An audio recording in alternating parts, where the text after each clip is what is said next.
저는 6월 한 달 동안 연구원을 보내고 있어서 설교를 잠시 쉬고 있습니다. 그런데 오늘은 말씀을 전해 주실 분을 모시지 못하게 되어서 제가 설교 말씀을 전하고자 합니다.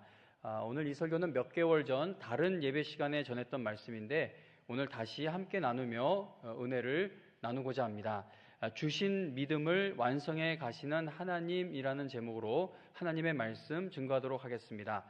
여러분은 하나님께서 여러분의 어떤 모습을 보실 때 기뻐하실 거라고 생각하십니까? 히브리서 11장 6절에 보면은 믿음이 없이는 하나님을 기쁘시게 할 수 없다고 말씀합니다. 그러니까 하나님께서는 여러분의 믿음을 보고 기뻐하신다는 것이죠. 헌금도 헌신도 이렇게 드리는 예배도 이 모든 것을 믿음으로 드리고 행할 때 하나님께서 기뻐하신다는 겁니다.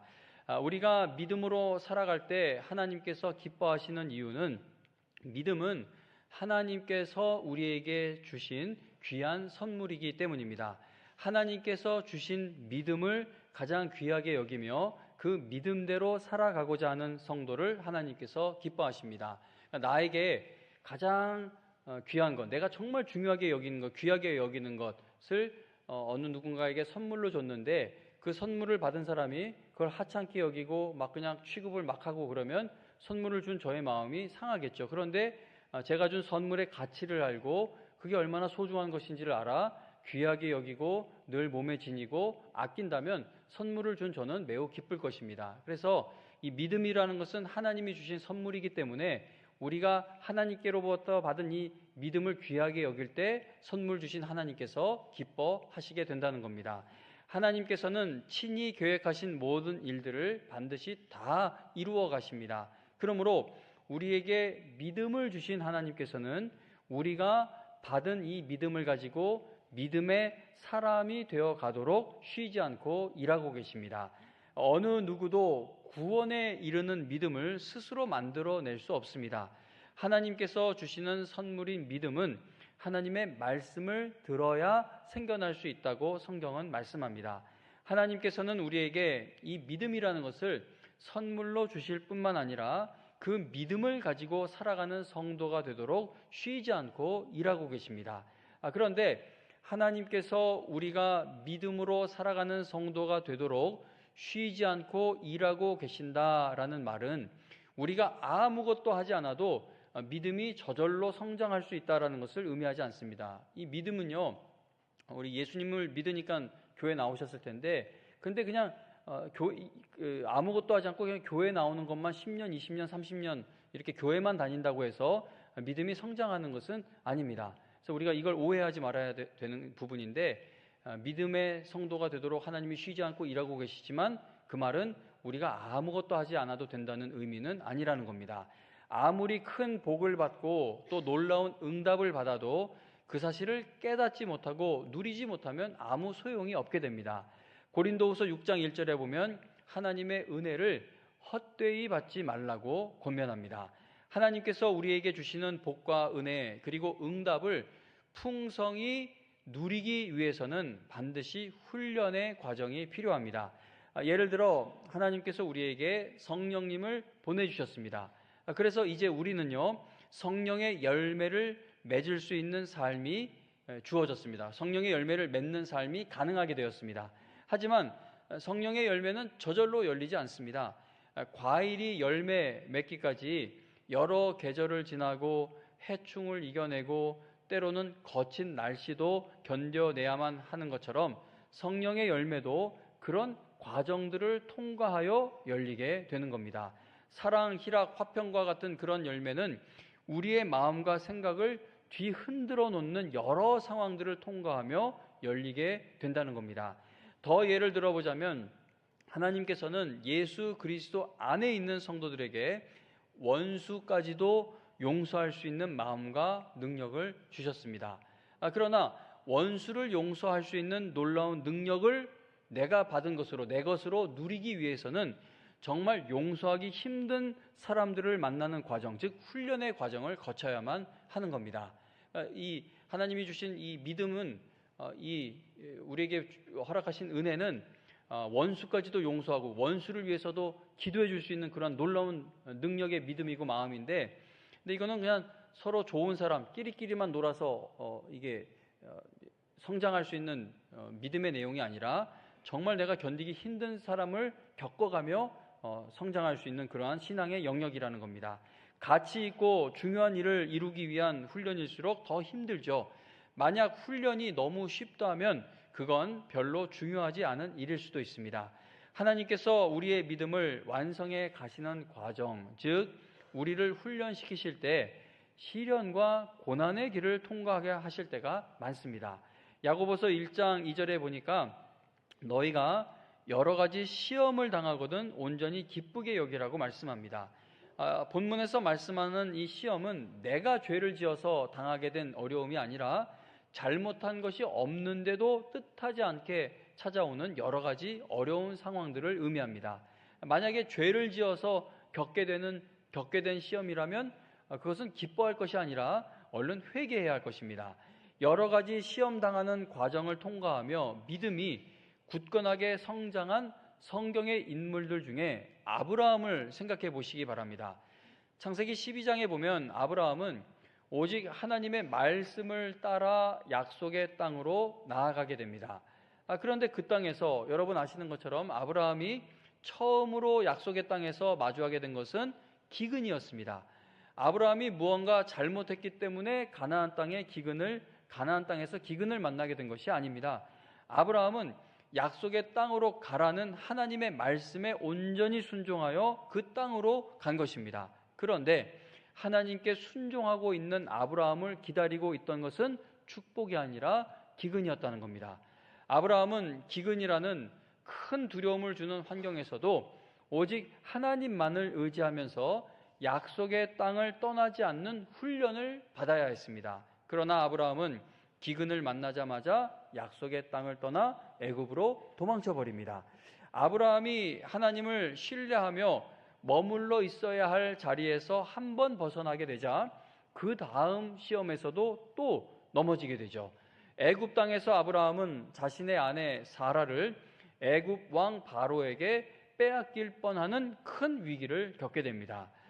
성도는 인생의 시련 앞에서 하나님께서 주시는 지혜가 꼭 필요하다라는 것을 아브라함과 같은 이러한 이야기를 볼 때 인생의 시련 앞에서 하나님 주시는 지혜가 꼭 필요하다라는 것을 우리가 생각하게 됩니다. 지금 겪고 있는 일이 내가 피해야 하는 일인지 아니면 여기서 끝까지 인내하며 견뎌내야 하는 일인지 우리는 잘 모르기 때문에 하나님께 지혜를 구해야 한다는 겁니다. 성도님 여러분, 시련과 시험이 올 때마다 피하고 도망가면 시험에 드는 신앙생활을 계속 반복하게 됩니다. 그러니까 여기 성도님이 계신데 내가 그 성도님하고 불편해요. 시험에 들었어요. 그래서 내가 이 사람을 그냥 무시해야 되겠다. 이분을 피하면 그 다음 시험이 없냐? 그렇지 않아요. 또 다음 사람을 만났을 때 넘어지게 됩니다. 이 시험은 하나님께 은혜를 구하며 도움을 구하며 내가 이겨내고 감당해야 그 다음 시험도 이겨내는 것이지 피하고 도망간다고 해서 해결될 수 있는 것이 아닙니다.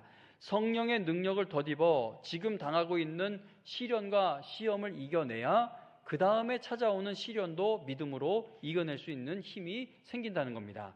야고보서 1장 4절에 보면 인내를 온전히 이루라고 말씀합니다. 시험 당했다고 믿음으로 사는 것을 포기하지 말고 나에게 믿음을 주신 하나님께서 반드시 나의 이 믿음을 완성해 주실 것을 믿으며 끝까지 버텨야 한다는 것이죠. 성도님 여러분, 시험에 들었을 때 믿음으로 이겨내지 못하면 우리는 계속해서 같은 시험이 찾아와도 반복해서 넘어지게 됩니다. 10년 전, 20년 전, 30년 전 시험에 들었던 일들을 아직도 마음속에서 이겨내지 못하고 있어서 지금 당하는 시험 앞에서도 믿음으로 반응하지 못하는 무력한 모습을 보이는 성도와 심지어 목회자들까지도 보게 됩니다. 제가 신학생 시절 섬겼던 교회의 담임 목사님도 그러한 모습을 보이셨었는데 그분은 목사이셨던 아버지가 장로님들에게 정말 혹독하게 시달리는 모습을 보면서 성장했다고 합니다. 그런데 과거에 당한 그 시험을 이겨내지를 못하니까 그분 자기가 목회하는 현장에서 장로님들로 인해 찾아오는 시험을 이겨내지는 못하는 겁니다. 그래서 장로님들이랑 막 대립을 하게 되고 심지어 막 교회 안에서 막 출교하는 그러한 과정까지 목사님이 진행시키기도 하는 그러한 모습을 보았던 적이 있습니다. 만약에 다윗이 사울왕이라는 그 큰 시험을 오직 하나님만 의지하는 믿음으로 이겨내지 못했다면 그 후에도 시험을 이겨내지 못하는 불신앙의 사람이 되었을 것입니다. 하지만 다윗은 사울이라는 혹독한 시험을 하나님만을 의지하는 믿음으로 이겨냈기 때문에 그 후에 찾아오는 여러 가지 시험들도 계속 믿음으로 이겨나갈 수 있게 된 것입니다. 믿음으로 인내하는 만큼 믿음은 성장하게 되는 것이죠. 아브라함이 처음부터 아들 이삭을 하나님께 번제로 드릴 수 있을 만한 믿음을 가졌던 것이 아닙니다. 기근만 만나도 애굽으로 도망쳤던 사람이 아브라함이었고요. 애굽의 왕 앞에서 자신의 아내를 포기했던 사람이 아브라함입니다. 하나님께서 아브라함에게 약속하신 모든 일들은 반드시 가나안 땅 안에서 이루어져야 하고, 하나님께서 약속하신 그 아들은 반드시 사라를 통해서 태어나야만 합니다. 그런데 아브라함은 약속의 땅을 떠났었고 또 아내를 지키는 일도 포기했었습니다. 아브라함도 그렇게 이런저런 여러 가지 시험과 실패를 통과하는 훈련을 받으면서 가장 귀한 아들인 이삭을 하나님께 드릴 수 있는 큰 믿음의 사람으로 성장할 수 있게 된 겁니다. 우리도 마찬가지라는 것이죠. 믿음은 하나님께서 주시는 선물입니다. 그러나 하나님께서 주신 그 믿음이 하나님께 기쁨이 되는 믿음, 시험을 이겨내는 믿음이 되기 위해서는 반드시 훈련의 과정을 거쳐야 한다는 겁니다. 견디기 쉬운 것은 훈련이 아닙니다. 나를 성장시키는 모든 훈련은 포기하고 싶은 마음이 들게 될 정도로 힘든 과정입니다. 그러나 그 어려운 훈련을 통과하면서 성장하게 되는 것이죠.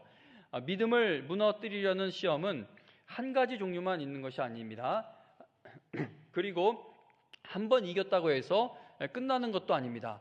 야고보서 1장 2절 말씀해 보시면은 여러 가지 시험을 당하거든 이라고 말씀하는데, 성경의 말씀처럼 우리를 공격해 오는 시험은 늘 같은 모습으로 다가오지 않고 여러 가지 모습으로 다가옵니다.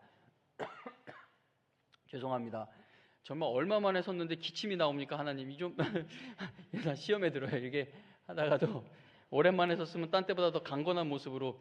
여러분 그래도 연골 감사합니다. 연골 줬더니 뭐 저래 그러지 마시고 더 연골 준비하는 기간으로 사용할 수 있기를 위해 기도를 부탁드립니다. 성경의 말씀처럼 우리를 공격해 오는 시험은 늘 같은 모습으로 다가오지 않고 여러 가지 모습으로 다가옵니다. 어떤 때는 물질의 문제가 시험이 되고, 또 어떤 때는 가정의 문제가 큰 시험이 됩니다. 어떤 때는 건강 문제로 인해 시험에 들기도 하고, 사람 관계, 나를 괴롭히는 사람 때문에 시험에 들 때도 있습니다. 가난으로 인해 시험에 들기도 하고, 너무 많은 것을 소유해도 신앙생활에 시험이 찾아옵니다. 교회에서 당하는 시험도 얼마나 종류가 많은지 모릅니다. 이런 설교 말씀을 듣다가 시험에 들기도 하죠. 온갖 시험이 우리의 믿음을 뒤흔드는데, 어떤 꼭 크고 극심한 어려움만, 고난만 시험이 되는 게 아닙니다. 허영진 집사님 아시는 분들이 많으실 텐데, 블루베리 광고를 좀 해달라고 계속 전화가 오고, 어머니가 이제 또 다치셨는데 그거 꼭 강대상에서 기도해달라고 전화가 옵니다. 그런데 저한테 블루베리를 보내시면서 이제 부탁을 하니까 저도 그걸 이제 받으면서 이걸 어떻게 해야 되나 막 고민을 하는데, 이제 어제 보내주신 블루베리가 택배로 왔는데, 하필이면 택배사가 한 4-5군데가 되는데 꼭 집어 던지는 택배 기사님 한 분이 있어요.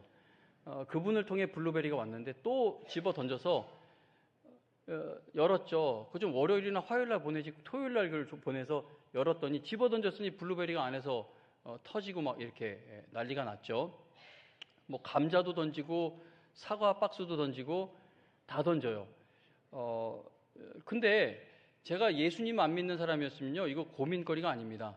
내 그놈 어떻게 해서든 작살낸다. 내가 내 생수를 계속 그 택배사를 통해서, 생수는 못 던질 거 아니에요. 물통을 어떻게 던집니까? 하여튼 뭐가 됐던 그 생각을 하게 되는데, 근데 성도님 여러분, 이게 아무것도 아닌 것 같지만 그 성령의 열매가 떨어지게 하는 건 다 시험입니다. 다 시험이에요.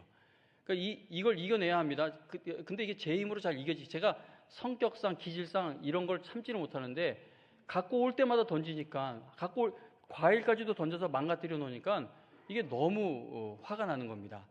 뭐 이것도 시험의 한 종류인 것을 말씀을 드리는 건데, 성도님 여러분, 우리는 이 땅에서 사는 동안 온갖 종류의 시험, 여러 가지 시험을 계속해서 만나게 됩니다. 우리의 믿음을 흔들기 위해서 찾아오는 시험은요, 늘 새로운 모습으로 업데이트되어 찾아온다는 것이죠. 하지만 성도님 여러분, 우리가 하나님만을 의지해서 그 여러 가지 시험들을 믿음으로 이겨낼 때마다 크게 놀라게 됩니다. 왜냐하면 하나님께서 나에게 주신 믿음은 이러한 시험과 어려움까지도 이기는 큰 능력의 믿음이라는 사실을 깨닫게 되기 때문이죠. 그러니까 그 블루베리가 다 엉망이 됐는데 제 성격, 제 기질, 여러 가지 제가 갖고 있는 이런 마음, 이런 좁은 마음 이런 거로는요, 그 블루베리 안 먹어요. 버려버려요. 열받아서. 그리고 막 민원을 넣고. 근데 그게 제가 변하지 않는 저의 모습인데, 근데 하나님, 이런 일로 인해 제가 성령의 열매가 후두둑 떨어지는 사람이 되면 어떡합니까? 하나님, 이거 너무 유치한 마음이고 유치한 모습입니다. 이거 기도하면요, 그 다 터진 블루베리를 먹으면서 씹기 편하게 뭉개졌구나, 그런 마음으로 씹어집니다. 이게 농담을 하는 게 아니에요, 성도님 여러분. 저는 싫은 사람 잘 이렇게 대하는 거 불편해합니다. 뭐 잘하시는 분도 있는데 저는, 근데 이 목회를 하면은 어떻게 좋은 사람하고만 이렇게 교제를 합니까? 싫어도 진심으로 그를 품는 마음이 되어야죠. 근데 이게 안 돼요.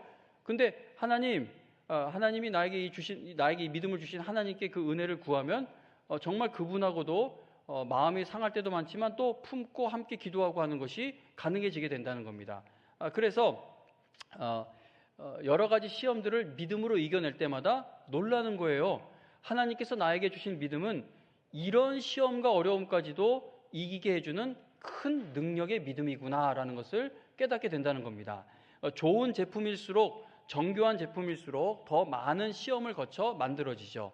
예를 들어 아주 좋은 자동차를 출시하기 전에는 뜨거운 환경에서 시험해보고 매우 추운 환경에서도 시험해보고 열악한 도로 조건에서도 반복해서 시험해봅니다.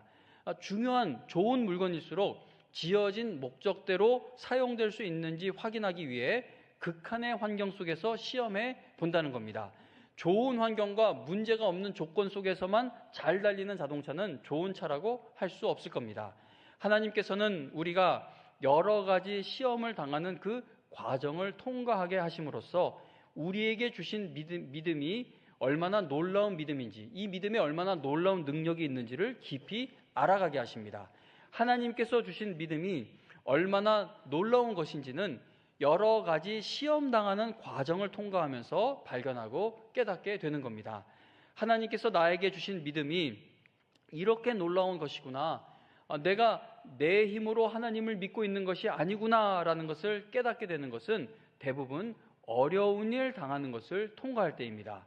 절대 감사할 수 없고 절대 기뻐할 수 없고 도저히 기도할 수 없는 상황 속에서 하나님께서 주신 믿음으로 인해 기뻐하며 감사하게 되고 기도하게 되는 것을 경험하게 됩니다. 하나님께서 우리에게 주신 믿음이 얼마나 놀라운 것이고 그리고 어떠한 능력이 있는지가 시험당하는 환경과 조건 속에서 확인될 수 있다는 겁니다. 아브라함은 아들 이삭을 번제로 드리는 그 큰 시험을 통과한 후에 역시 나는 믿음이 좋아라고 말하지 않았겠죠. 그는 하나님께서 나에게 주신 믿음이 이런 거구나. 나는 기근만 와도 도망쳐버렸던 사람이고 바로 왕만 만나도 내 목숨 구하기 위해 아내를 그냥 포기했던 사람인데, 그런데 하나님께서 주신 이 믿음으로 인해 내가 이 아들까지도 하나님께 드리는 일에 순종할 수 있게 된 것이구나 라고 아브라함은 생각했을 것입니다. 하나님께서는 아브라함의 위대함을 드러내시기 위해 그를 시험하신 것이 아닌 겁니다. 하나님께서 그에게 주신 믿음이 어떤 것인지를 보여주시기 위해 그를 시험하신 것이죠. 아브라함을 믿음의 조상이라고 부르는 것은 아브라함이 위대하기 때문이 아니라 그 믿음을 주신 하나님의 놀라운 은혜를 기억하기 위해서입니다. 하나님께서는 여러 가지 시험당하는 과정을 통해 여러분의 믿음이 성장하게 하십니다. 그래서 시험을 이기고 나면 더 이상 시험이 찾아오지 않게 되는 것이 아니라 오히려 더 큰 시험이 기다리고 있는 경우가 많습니다. 이스라엘 백성이 바로 왕으로부터 벗어나 출애굽했더니 도저히 건널 수 없는 홍해가 그들을 기다리고 있는 겁니다. 하나님의 은혜와 크신 능력으로 홍해를 건너고 났더니 그 다음에는 광야가 기다리고 있습니다. 그래도 힘을 내어 광야길을 계속 걸었더니 먹을 음식이 없는 것처럼 보이는 상황이 되어버립니다. 하나님의 은혜와 크신 능력으로 또 날마다 음식을 공급받게 되었더니 이제는 여리고성이 눈앞에 있는 겁니다. 여리고성을 이기고 들어갔더니 아이성도 있고 아이성도 또 어떻게든 이기고 봤더니 정복해야 할 일들이 쌓여 있는 겁니다. 우리가 당하는 시험이 커질수록 하나님의 능력을 체험하는 것도 커지게 됩니다. 그래서 도저히 이겨낼 수 없을 것처럼 보이는 큰 시험을 이겨내고 있는 성도들일수록 하나님에 대한 확신이 가득한 간증을 할 수 있게 되는 겁니다. 신학 박사학위가 몇 개 있는 그런 성경을 꿰뚫고 있는 신학자와 정말 죽도록 고생하며 목회를 하느라 신학 공부를 이렇게 할 여유가 없는 목사님 두 사람이 설교할 때 우리가 어느 설교에 더 은혜를 많이 받는지 아십니까? 신학자의 설교가 더 깨달음은 더 있을지 모르지만 하나님은 살아계시는구나, 하나님은 나와 함께 하시는구나 라는 그러한 말씀의 체험은 오히려 이 고난 중에 있는 목사들의 설교를 통해 더 우리가 크게 체험하게 될 때가 많습니다. 그래서 또다시 말씀을 드리자면 도저히 이겨낼 수 없을 것처럼 보이는 큰 시험을 이겨내고 있는 성도들일수록 하나님에 대한 확신이 가득한 간증을 할 수 있게 된다는 겁니다. 몇 해 전에 김경수 선교사님께서 병원 진료받을 때의 마음에 대해 저에게 이렇게 말씀해 주신 적이 있습니다. 중대한 병이 있으면 의사 선생님을 꼭 만나기를 간절히 바라게 되는데 그렇게 해서 의사를 만나게 되면 의사에게 진료를 받는 그 순간에는 하나님이 없는 것 같습니다. 이 말씀하신 이유는 이렇게 말해요. 그 진료실 안에는 의사만 의지하고 있는 마음이 있을 뿐입니다 라고 말씀하는 것을 들으면서 저의 마음이 찔렸던 적이 있습니다. 우리는요, 조금이라도 내가 믿을 만한 무언가가 있으면 하나님보다 그것을 더 의지하게 됩니다. 성도님 여러분, 시험과 고난을 겪는 과정이 없어도 믿음이 성장할 수만 있다면 하나님께서 왜 그 방법을 사용하지 않으시겠습니까? 아브라함이, 야곱이, 다윗이, 선지자들이, 엘리야가, 이런 성경의 인물들이 이 시험과 고난을 겪지 않아도 그들의 믿음이 성장할 수 있었다면 하나님이 왜 다른 방법을 사용하지 않으셨겠습니까? 우리는요, 육이 너무 강하기 때문에 이런 시험과 고난을 통과하는 과정이 없이는 이게 훈련이 되질 않습니다. 고린도전서 10장 13절에 보면 사람이 감당할 시험 밖에는 너희가 당한 것이 없나니 오직 하나님은 미쁘사 너희가 감당하지 못할 시험 당함을 허락하지 아니하시고 시험 당할 즈음에 또한 피할 길을 내사 너희로 능히 감당하게 하시느니라 라고 말씀합니다. 자, 이렇게 귀하고 놀라운 하나님의 약속의 말씀은요, 평안하고 문제가 없을 때 믿어지게 되는 것이 아니라 정말 힘든 시험을 통과할 때에 깨달아지게 되고 믿어지게 되는 겁니다. 성도님 여러분, 이번 시험을 잘 이겨내고 인내했는데 또 다른 시험이 찾아와도 낙심하지 마시기 바랍니다. 앞으로 하늘나라에 가는 그날까지 여러분의 믿음을 흔들어 놓을 수많은 시험들이 기다리고 있습니다. 학년이 올라가면 시험 문제의 수준이 달라질 수밖에 없고 경기에서 우승한 선수는 또 다음 경기에서 우승하기 위해 운동량을 늘려갈 수밖에 없는 것처럼 시험을 거쳐가며 믿음은 성장하게 됩니다. 하나님께서 주신 너무나도 놀랍고 신비로운 믿음을 선물로 받았으면서도 10년 전이나 20년 전이나 똑같은 문제로 계속 시험에 들고 있는 것은 이건 너무나 안타까운 일이죠. 매번 같은 주제의 시험에서 넘어져 제자리 걸음 신앙에 머물고 있는 것은 너무나 큰 손해를 보는 일이라는 겁니다. 우리가 여러 가지 시험을 당하게 되었을 때 하나님께서 주신 믿음으로 인내하면서 승리하는 성도가 되기 위해서는 크게 세 가지가 꼭 필요합니다. 먼저 하나님의 말씀을 따라가야 합니다.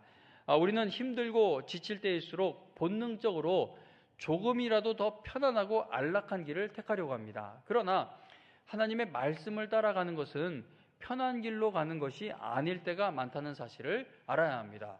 방금 말씀드린 아브라함도 하나님의 말씀을 따라가는 것이 얼마나 어려운 일이었습니까? 또 다윗을 한번 생각해 보시기 바랍니다. 다윗은 사울 왕에게 쫓겨다니는 그 힘든 광야 도피 생활을 할 때 사울을 죽일 수 있는 기회가 최소 2번 이상 있었습니다. 사울 왕을 죽이기만 하면 그 지긋지긋한 도피 생활과 고난은 다 끝나게 되는 것이죠. 그러나 다윗은 사울 왕을 2번이나 살려줍니다.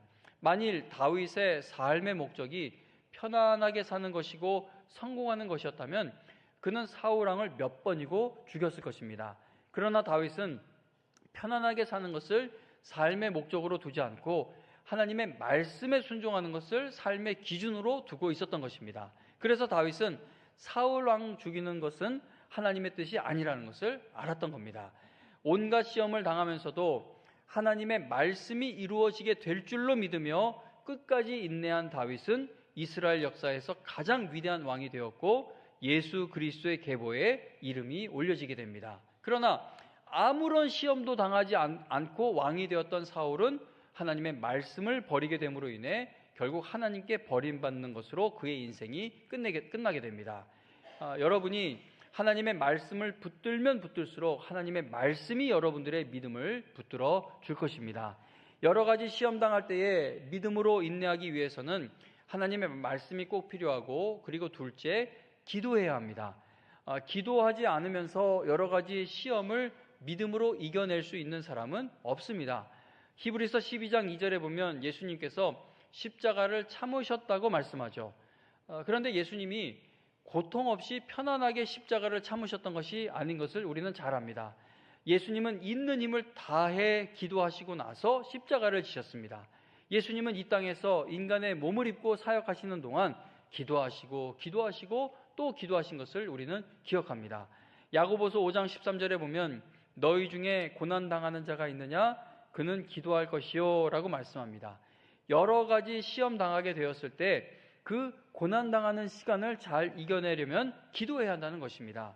그런데 많은 성도들이 기도하면서 시험을 이기는 방법을 선택하지 않습니다. 성도님 여러분, 이게 기도가 쉽지 않죠. 근데 사실 기도는 나이가 많은 분도 할 수 있는 게 기도고, 가난해도 할 수 있는 게 기도고, 건강 상태가 좋지 않아도 할 수 있는 게 기도인데, 근데 사람들이 기도하는 방법을 잘 택하지 않습니다. 교회 봉사 헌신하자면 3시간이고 4시간이고 봉사를 하는데 20-30분 기도하는 자리에 나오는 것은 힘들어합니다. 이게 큰 문제죠. 그래서 몇 시간 헌금도 드리고 헌신도 하고 온갖 걸 다 하면서도 시험에 드는 거예요. 이게 기도를 해야 시험을 이기는데 기도가 없으면 절대 시험도 이기지 못합니다. 그러므로 우리는 여러 가지 시험을 당하게 되었을 때 반드시 기도하는 자리에 나올 수 있어야겠습니다. 시험을 믿음으로 이기기 위해 꼭 필요한 것 셋째, 성도의 교제입니다. 우리에게는 성도의 교제가 꼭 필요합니다. 그래서 제가요, 주일 오후 예배를 저녁 예배로 미루고 이렇게 시간을 바꾸고 이 11시 예배 끝나고 나서 이후의 시간은 모여서 구역 예배도 드리는 시간, 또 남전도에도 시간에 구애받지 않고 남전도의 모임도 가질 수 있고, 또 우리 3040도 계속 모이려고 애쓰고 있는데 또 그러한 모임도 가질 수 있는 성도의 교제가 좀 풍성히 이루어지는 시간을 한번 마련해 보면 좋겠다는 생각을 계속 하고 있습니다. 그래서 하반기에는 오후 예배를 저녁으로 미루고 식사하고 나서 소급으로 모일 수 있는 시간을 좀 준비했으면 하는 마음으로 기도하고 있습니다. 왜냐하면 성도의 교제가 너무나 중요하기 때문입니다. 믿음의 사람들은 주님 안에서 서로를 위해 기도해주고 격려해주고 위로해 주어야 합니다. 혼자 신앙생활을 하는 것과 함께 신앙생활을 하는 것에는 큰 차이가 있습니다. 그래서 하나님은 우리에게 믿음의 공동체를 허락하신 것이고 교회로 모이게 하시는 것입니다. 성령의 역사하심으로 세워진 초대교회를 보면 성도들의 풍성하고 깊은 교제가 있었죠. 초대교회 성도들은 서로를 위해 기도해주고 격려해주고 위로해 주었기 때문에 심한 박해를 받는 그 어려운 환경 속에서도 함께 인내하며 함께 쓰임받는 교회와 성도가 될 수 있었던 것입니다. 전도서 4장 12절에 보면 한 사람이면 패하겠거니와 두 사람이면 맞설 수 있나니 세 겹줄은 쉽게 끊어지지 아니하느니라 라고 말씀합니다. 성도들은 교회에 모여 교제할 때 세상 이야기보다는 은혜 받은 이야기를 나누고 기도 제목을 나누어야 합니다. 여러분, 교회에 모여서 교제를 하고 집에 돌아갔는데 나도 그 영화 봐야 되겠다, 나도 그 맛집 가야겠다, 나도 그 드라마 찾아서 봐야겠다, 그게 남으면 이건 좀 문제가 있는 거죠. 교회에서 교제가 있었다면 돌아가서 나도 그분처럼 기도해야겠다, 나도 그분을 위해서 기도해야겠다, 나도 말씀을 묵상해야겠다, 이런 은혜의 나눔이 남아야 합니다. 성도의 교제가 이루어진 자리에는 하나님의 은혜를 나눈 흔적이 남아야 한다는 겁니다. 교회 모임에서 물론 큰 상처를 받기도 하죠. 이게 교회 모임이 계속 좋으면 좋겠는데 그렇지 못할 때가 많습니다. 교회에 열심히 헌신하고 봉사하는 분들 중에 상처 안 받아본 분이 누가 있겠습니까? 교회 모임에서도 큰 상처를 받기도 합니다. 그런데 성도님 여러분, 그 상처 또한 이겨내야 하는 시험입니다. 왜 교회에서는 시험을 이기려고 하지 않는지 잘 모르겠어요. 여러분, 세상에서 얼마나 심한 상처들 받으세요. 근데 그거 다 이기면서 직장 생활하시고 학교 생활하시고 각종 여러 가지 생업의 터전을 지키고 계시지 않습니까? 가정에서도 많은 상처가 있지만 그거 다 감내하며 계시지 않습니까? 교회도 마찬가지입니다. 이 교회에서 받는 상처 또한 이겨내야만 하는 시험인 겁니다. 성도의 교제가 깨지는 것을 누가 가장 좋아할까요? 사탄이 가장 좋아하겠죠. 오늘 말씀을 정리하겠습니다. 하나님께서 여러분들을 적당한 믿음의 사람들로 살게 하실 거였다면 여러분들에게 믿음을 주시기 위해 예수님이 십자가에 달려 죽으실 필요가 없었을 것입니다. 히브리서 12장 2절에 보면 예수님이 믿음의 창시자이시고 완성자이심을 말씀합니다. 하나님께서 우리에게 주신 믿음은 당신의 목숨을 걸고 주신 이 세상에서 가장 귀한 것입니다. 하나님께서는 우리가 이 땅에서 힘없이 살다가 맨날 시험에 들면서 살다가 맨날 하나님은 찾지 못하고 나 시험 들었어요 그렇게 살다가 천국에 겨우 기어 들어오는 모습을 바라며 기다리고 계시지 않습니다.